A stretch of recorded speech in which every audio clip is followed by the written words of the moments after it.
ఆంధ్రప్రదేశ్ పోలీసులు తెరతీశారు. ఇది దేశవ్యాపితంగా పెద్ద చర్చ కాబోతుందని నా అభిప్రాయం.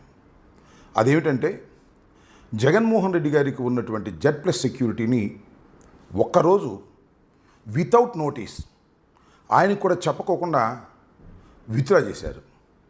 ఇది చాలా ఘోరమైన తప్పిదానికి ఆంధ్రప్రదేశ్ పోలీసు యంత్రాంగం పాల్పడిందని నా అభిప్రాయం. ఎందుకంటే రాష్ట్ర ముఖ్యమంత్రిగా 5 సంవత్సరాలు పనిచేసినటువంటి జగన్మోహన్ రెడ్డి గారికి బై వర్చ్యూ ఆయన ముఖ్యమంత్రిగా దిగిపోయిన మాజీ ముఖ్యమంత్రిగా ఆయనకి Z+ సెక్యూరిటీని కల్పించవలసినటువంటి బాధ్యత ఈ ప్రభుత్వానిది. దానిలో భాగంగానే ఆయన ఓటమి పాలైనా, ప్రధాన ప్రతిపక్ష నాయకుడు కాకపోయినా, మాజీ ముఖ్యమంత్రి స్థాయిలో ఆయనకి Z+ సెక్యూరిటీని ఈ ప్రభుత్వం ఇష్టం లేకపోయినా కొనసాగిస్తూ ఉంది, ఏర్పాటు చేసింది. కానీ మొన్న ఒక్క రోజున గుంటూరు మిర్చి యార్డులో రైతుల్ని పరామర్శించాలని వెళుతున్నటువంటి సందర్భంలో ఏమాత్రం ఇంటిమేషన్ లేకోకుండా ఆయనకి Z+ సెక్యూరిటీని 12 గంటల పాటు విత్డ్రా చేసుకున్నారు. ఇది ఒక ఘోరమైనటువంటి నిర్ణయం. బహుశా ఏ రాష్ట్రంలోనూ ఏ దేశంలోనూ ఇంత ఘోరమైనటువంటి నిర్ణయాన్ని పోలీస్ యంత్రాంగం తీసుకోదు. అఫ్కోర్స్ జగన్మోహన్ రెడ్డి గారి మీద ముఖ్యమంత్రిగా ఉన్నటువంటి చంద్రబాబు నాయుడు గారికి, అదేవిధంగా ఆయన కుమారుడైనటువంటి లోకేష్ గారికి చాలా కోపం ఉండొచ్చు. అయినా బై వర్చ్యూగా ఆయనకు వస్తున్నటువంటి సెక్యూరిటీని మాత్రం తొలగించడం వారికి సాధ్యం కాదు. కానీ ఒక చిన్న వంక పెట్టుకొని ఎమ్మెల్సీ ఎన్నికల కోడ్ ఉంది అనేటువంటి ఉద్దేశంతో జగన్మోహన్ రెడ్డి గారు రైతుల్ని పరామర్శించడానికి వెళుతుంటే విత్డ్రా చేసుకోవటం అనేది చాలా ఘోరమైనటువంటి తప్పిదం.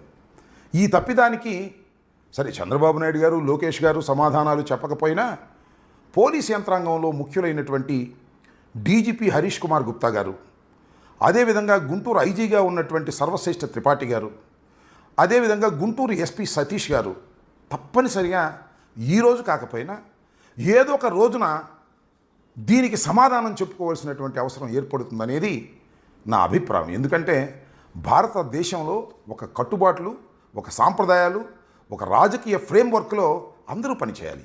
ఐపీఎస్ ఆఫీసర్స్ అంటే వాళ్ళు చాలా ఉన్నతమైన స్థాయికి ఉన్నటువంటి వ్యక్తులు, ఇండియన్ పోలీస్ సంబంధించినటువంటి వ్యక్తులు. వారు ఎవరో చెప్తే నిర్ణయాలు తీసుకోకూడదు.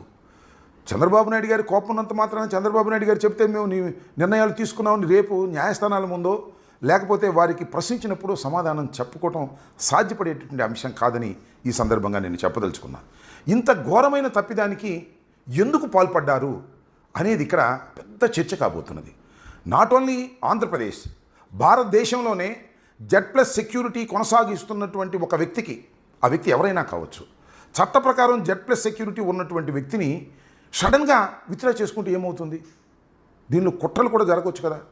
ఒకవేళ జగన్మోహన్ రెడ్డి గారి మీద ఏదైనా ఒక దాడి చేయాలి అనుకున్న రోజున వితౌట్ నోటీస్ ఐపీఎస్ ఆఫీసర్లు లేదా డీజీపీ, ఐజీ, ఎస్పీ అనుకొని విత్డ్రా చేస్తే, ఆ రోజు ఏమైనా దాడి జరిగితే, ఏదైనా అఘాయిత్యం జరిగితే who is responsible for this? ఇది ప్రశ్న కాదా? లాజికల్గా దీనికి సమాధానం చెప్పుకోవాల్సినటువంటి అవసరం లేదా? ఎందుకు ఇంత ఘోరమైన తప్పిదానికి లోకేష్ చెప్తేనో చంద్రబాబు చెప్తేనో మీరు తీసుకున్నారు? ఈ తీసుకున్న దానికి ఎవరు సమాధానం చెప్తారు? తప్పనిసరిగా ఐపీఎస్ ఆఫీసర్లు మాత్రమే సమాధానం చెప్పుకోవలసినటువంటి ఒక సంకటమైన పరిస్థితి భవిష్యత్తులో ఏర్పడబోతుందనేది కూడా నా అభిప్రాయం. కేవలం మరి ఇష్టం వచ్చినట్టుగా నోటీసు ఇవ్వకోకుండా తీసుకోవటం అనేది ఇంత ఘోరమైన తప్పిదం బహుశా భారతదేశంలో కాదు, ఏ దేశంలో కూడా ఇలా జరగదని నేను గట్టిగా అభిప్రాయపడుతున్నాను.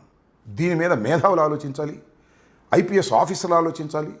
ప్రభుత్వాలు ఉంటాయి పోతాయి, శాశ్వతంగా ఏమి ఉండదు. చంద్రబాబు నాయుడు గారు 4 సార్లు ముఖ్యమంత్రి చేశారు, జగన్మోహన్ రెడ్డి గారు ఒకసారి ముఖ్యమంత్రి చేశారు. మళ్ళీ ఆయన జీవితకాలంలో జగన్మోహన్ రెడ్డి గారు అనేక సార్లు ముఖ్యమంత్రిగా చేసేటటువంటి అవకాశం ఉంది. ప్రజాదరణ కలిగినటువంటి వ్యక్తి. ఆయన ఒక టూర్కు వెళ్తుంటే ఆ టూర్ తప్ప రైటా, అది వైలేషన్ ఆఫ్ ఎలక్షన్ కూడా కాదా? That will be decided later.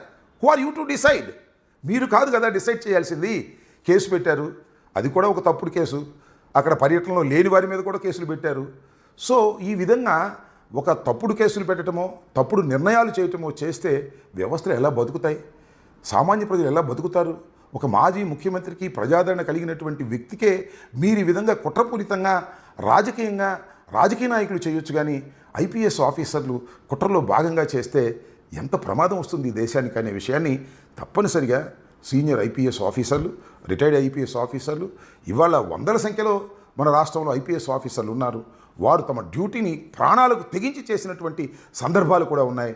కానీ ఇలాంటి నిర్ణయాలు హరీష్ గుప్తా గారు, అదేవిధంగా మన సర్వశ్రేష్ఠ త్రిపాఠి గారు, చంద్రబాబు నాయుడు గారి కుమారుడు చెబితే నిర్ణయాలు తీసుకోవటం అనేది చాలా దురదృష్టకరమైన పరిణామం. దీనికి తప్పనిసరిగా చంద్రబాబు నాయుడు గారు లేదా లోకేష్ గారు మూల్యం చెల్లిస్తారో లేదో తెలియదు, కానీ హరీష్ కుమార్ గుప్తా గారు అదేవిధంగా ఆంధ్రప్రదేశ్ పోలీసులు తెరతీశారు.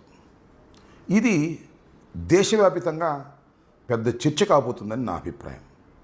అదేమిటంటే జగన్మోహన్ రెడ్డి గారికి ఉన్నటువంటి Z+ సెక్యూరిటీని ఒక్కరోజు వితౌట్ నోటీస్ ఆయనకు కూడా చెప్పకోకుండా విత్డ్రా చేశారు. ఇది చాలా ఘోరమైన తప్పిదానికి ఆంధ్రప్రదేశ్ పోలీసు యంత్రాంగం పాల్పడిందని నా అభిప్రాయం. ఎందుకంటే రాష్ట్ర ముఖ్యమంత్రిగా 5 సంవత్సరాలు పనిచేసినటువంటి జగన్మోహన్ రెడ్డి గారికి బై వర్చ్యూ ఆయన ముఖ్యమంత్రిగా దిగిపోయినా మాజీ ముఖ్యమంత్రిగా ఆయనకి Z+ సెక్యూరిటీని కల్పించవలసినటువంటి బాధ్యత ఈ ప్రభుత్వానిది. దానిలో భాగంగానే ఆయన ఓటమి పాలైనా, ప్రధాన ప్రతిపక్ష నాయకుడు కాకపోయినా, మాజీ ముఖ్యమంత్రి స్థాయిలో ఆయనకి Z+ సెక్యూరిటీని ఈ ప్రభుత్వం ఇష్టం లేకపోయినా కొనసాగిస్తూ ఉంది, ఏర్పాటు చేసింది. కానీ మొన్న ఒక్క రోజున గుంటూరు మిర్చి యార్డులో రైతుల్ని పరామర్శించాలని వెళుతున్నటువంటి సందర్భంలో ఏమాత్రం ఇంటిమేషన్ లేకోకుండా ఆయనకి Z+ సెక్యూరిటీని 12 గంటల పాటు విత్డ్రా చేసుకున్నారు. ఇది ఒక ఘోరమైనటువంటి నిర్ణయం. బహుశా